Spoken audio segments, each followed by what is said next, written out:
Well, good morning again, viewers, and welcome back to my channel, Mixed Mazda Values.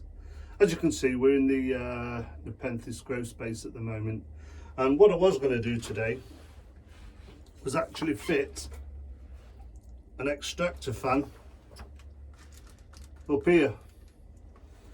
I got it off eBay, quite cheap. It'll help out in the summer. Only a short cable on it, so I put a plug on it just to test it. And now I've got to go to B&Q and get some 3-core flexible wire, 0.75mm thick, to extend that so I can put it on that wall. I'll drill the hole and I'll show you all that when I've done, but we're not here for that today. A couple of weeks ago I did a video when I was setting up this Nepenthes house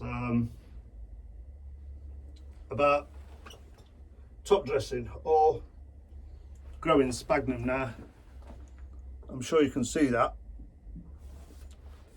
sphagnum on all my Nepenthes,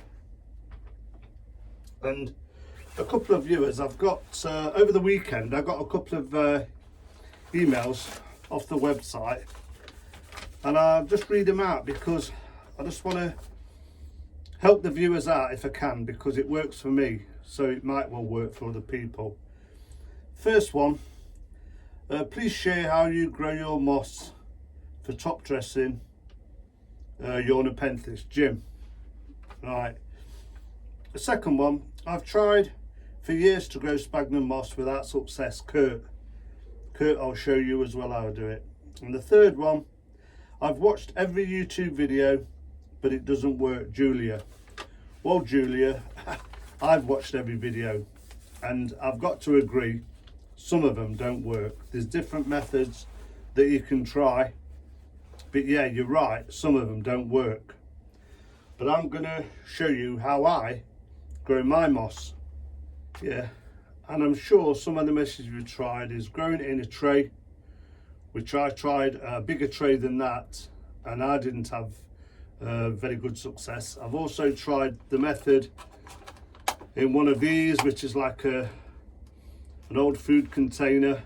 Again, that wasn't very good. I found that with this, as soon as the sun got to it, it bleached it, it went white and it died, and you've got to keep them topped up. But the way I grow it now, I find it a lot easier and it works for me. So I'm hoping it'll work for some of you. So let me get set up and I'll show you everything that you're going to need to grow your own sphagnum moss for top dressing. Here's some of my moss that, if you want to call it cultivated or propagated, however you want, this is how I grow mine. You can see it's in the small green trays. I use them trays for everything in this greenhouse, or for all my greenhouses. I use these small trays. Now that is probably 12 months old and I just keep taking it off it and using it for top dressing on my Nepenthes. But I'll show you how I've got to do this with mine. Give me 1 minute. What do we need to attempt to grow our own sphagnum moss? Firstly, something to grow it in. Like I said earlier, I use these. I use them for everything. They're ideal for me, and I can stand them in a tray down there, so that's what I use. You can use a bigger tray, you know, it's just me, my personal preference. I just use small trays. The second thing we're going to need is a good quality, I'll try and bring it to the camera, a good quality peat moss. I only use good quality stuff. I get that from a supplier for my Venus flytraps and for using on sphagnum moss.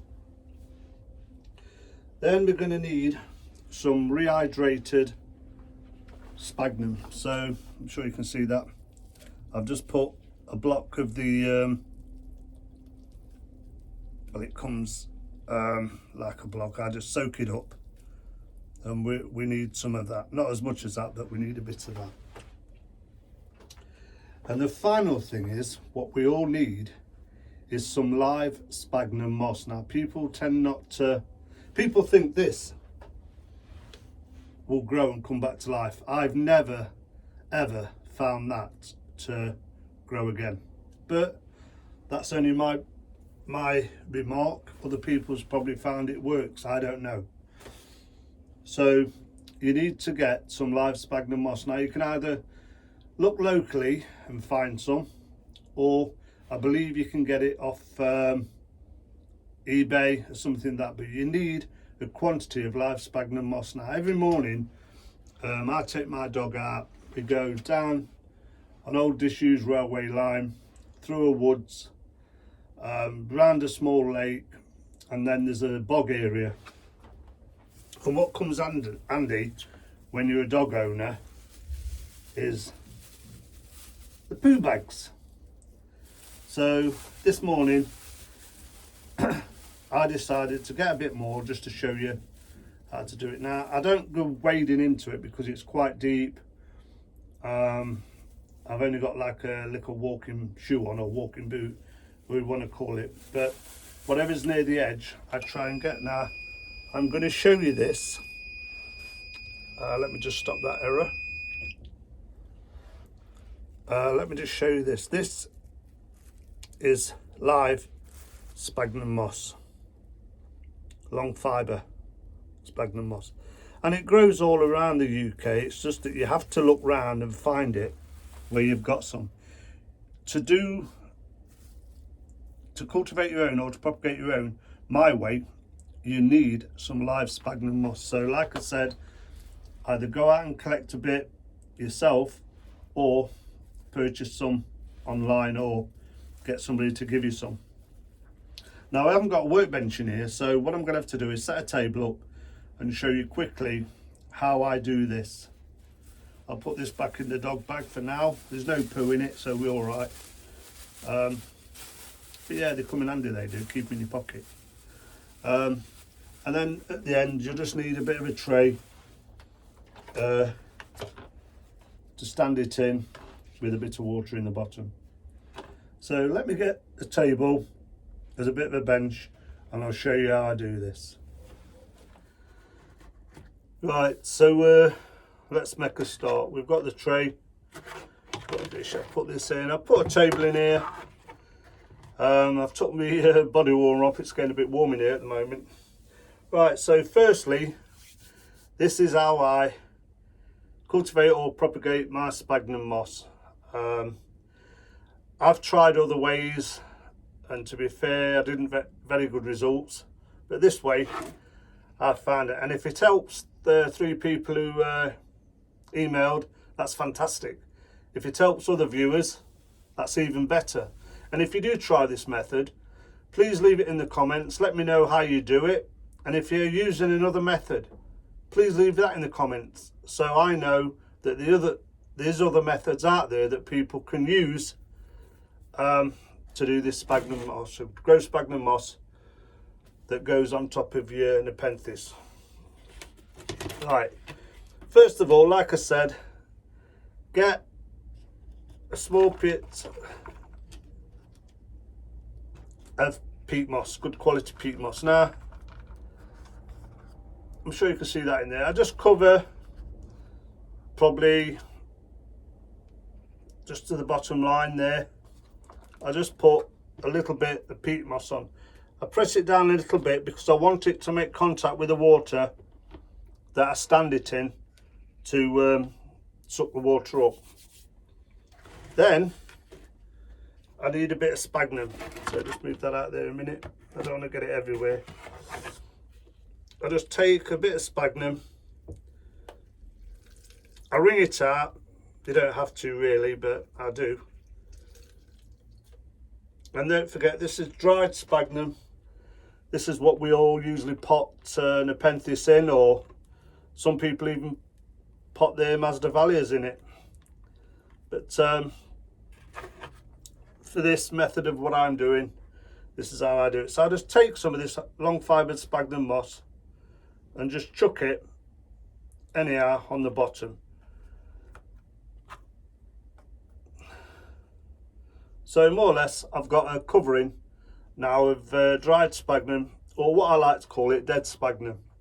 What you're trying to create here is a mini bog, where you've got the peat moss on the bottom, you've got the dead moss halfway up, now you're going to put your live moss on top. So really it is a mini bog that you're creating. But we'll move that out of the way a minute. Let's get some of the live sphagnum that we collected this morning. Now you don't need loads of this, but all I do, I'm sure you can still see that. Now all I do is chop this really fine, or as fine as I can, because what I'm trying to do is get bits of the roots, the tips, and don't forget sphagnum has some seed tips on it sometimes. Just chop it all up to make enough just to cover your dried sphagnum inside there. Now, as I said before, this has worked for me. I'm not saying it's going to work for everybody, but please give it a go if you're struggling to cultivate sphagnum moss, or you want to put some on your Nepenthes. Right, let's have a look at that. Right, you can see there, I've chopped a fair amount up. All I do now is just sprinkle that on top. I try to thin it out as best as I can. I don't really want big lumps of it. I want it to spread out on top of the existing moss. Right, I push it down to make contact with the old moss, and that's basically how I do it. I then cover mine for just over a month. Seal it so it's all contained in there. And don't forget, this then goes in, let me just get one of these trays and stands in water. A month later, I open up to let good air circulation get into the moss, because it's actually growing. If I've got very good here, let me just show you this. These are the ones I started on the 26th of September, so 1 month and 1 week after I did it. I don't think you're going to get, I'll try and get as close to the camera as I can. I'm sure you can see that, especially here, look here. That is now all growing, and that's the way I've done it. You can see the old dying sphagnum underneath. You can see all the new live moss growing.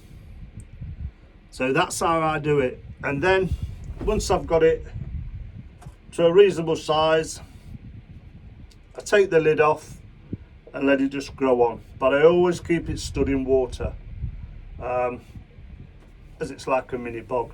I'll put that back into that tray. I'll show you them trays in a minute. I've got about 1, 2, 3, 4, 5, 6, 7 trays, which I did early on in the year, and that's the last tray. I don't want to make any more now, because I've got, as I said, a few trays on go there. So let me just show you them. Let me just get the camera down now. Move this table out of the way, because we've gone through how I mix it all and put it together. Let's just show you the last 7 trays that's coming on from September. Right, here I've got my sphagnum, what I'm cultivating myself. You can see there's 7 trays. You can see in there probably I've got some water in, probably needs topping up a little bit. But I'm just going to try and show you by taking the lids off, if you can clearly see that it's definitely growing. Every one is the same.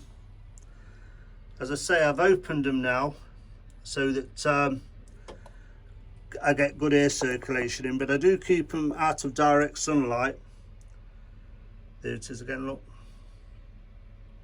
So within a couple of months that'll be as high as the tray. There it is, look. It'll be as high as the tray, and then it'll be just like that one, and you can use it. Then all you do then is just take off bits and top dress your Nepenthes or whatever other plants you want to top dress. It grows reasonably well. It really does. Well, viewers, I hope you found that useful. Jim, Julia and Kurt, I hope that helps, so you can actually grow some sphagnum moss yourself. I know it's a short video. I know it's been done before. I know a lot of people have put videos up how they grow sphagnum moss, but for people who watch my channel, I like to show them how I do it, and especially if I get it right and I have a bit of success, I like sharing that with you all. So if you try it, don't forget, let me know in a few months' time, either by email or put a comment on any of the videos so I can have a look, or even send me a picture how you're doing, because as I said, it works for me and it should work for you as well. But the main thing is, remember, you need a decent amount of live sphagnum moss to start you off. Once you've got it started, you can just keep chopping it up and using it anywhere. The reason I fetched some this morning was because I thought I was going to do this video, it's Wednesday today, I was going to do this video Thursday or Friday because I wanted to get this fan in. But yeah, that's it. If you did find it useful, give us a thumbs up. If you've got any comments about how I do it, or your way is probably better, that's fine. Just write them in the comments, let me know how you're doing it. And talking of, when I did my last Mazda Valley video, I did ask for reviews. I appreciate Margaret, Alistair, Diane and Jeff from 53 degrees north tropical plants. I appreciate them for giving me Google reviews and also reviewing the product on the website. Absolutely fantastic. So until next time, viewers, I hope you enjoyed the video. If you want to see more of these videos, either in this Nepenthes house, or in the Venus flytraps, or in the Masdevallia greenhouse, subscribe to the channel, and I'll see you on the next one. Bye for now.